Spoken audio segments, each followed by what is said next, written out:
તમારે વાર્તા સાંભળવી છે?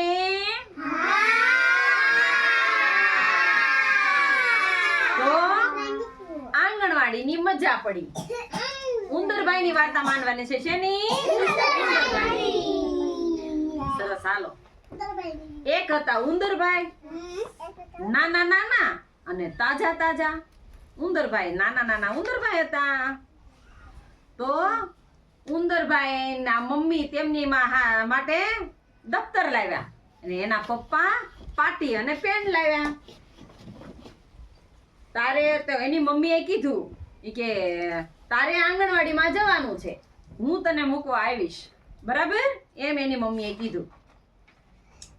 ઉંદરભાઈ તો ડરી ગયા. રાતે પથારીમાં પડ્યા પડ્યા વિચાર કરે કે મારે આંગણવાડીએ નથી જવું. કોણ એમ કહે છે? ઉંદર. હરખો બેસી જા. મારે આંગણવાડીમાં નથી જવું. બેન કેવા હશે, મારી સાથે રમશે, એવો એને રાતે હુતા હુતા વિચાર આવ્યો. તો ઉંદરભાઈએ જોયું કે છોકરાઓ આંગણવાડીએ જતા હતા અને જોઈને ઉંદરભાઈ પણ છાના માના આંગણવાડીએ ગયા. બરાબર? આંગણવાડીમાં બહેન ગીત ગવડાવે, વાર્તા કહે, બાળકો રંગ પૂરે અને કાગળ કાપે. કોણ એમ કરતું તું? આંગણવાડીના બેન.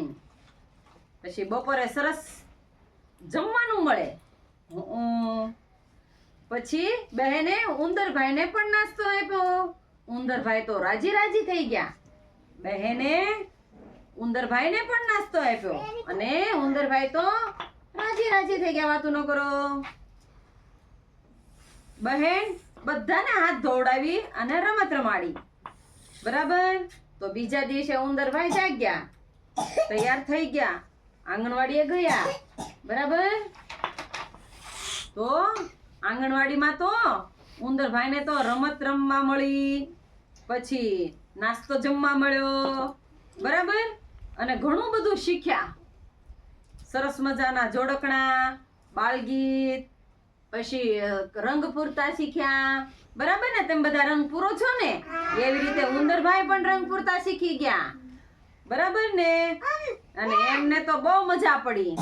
એટલે ઉંદરભાઈ તો હવે રોજ જે આંગણવાડીમાં આવવા લાગ્યા અને એમને તો આંગણવાડીમાં ખૂબ મજા પડી, ખૂબ મજા પડી. ને ખાધું પીધું રાજ કર્યું. સરસ. મજા આવી તમને આંગણવાડીની વાર્તા સાંભળવાની?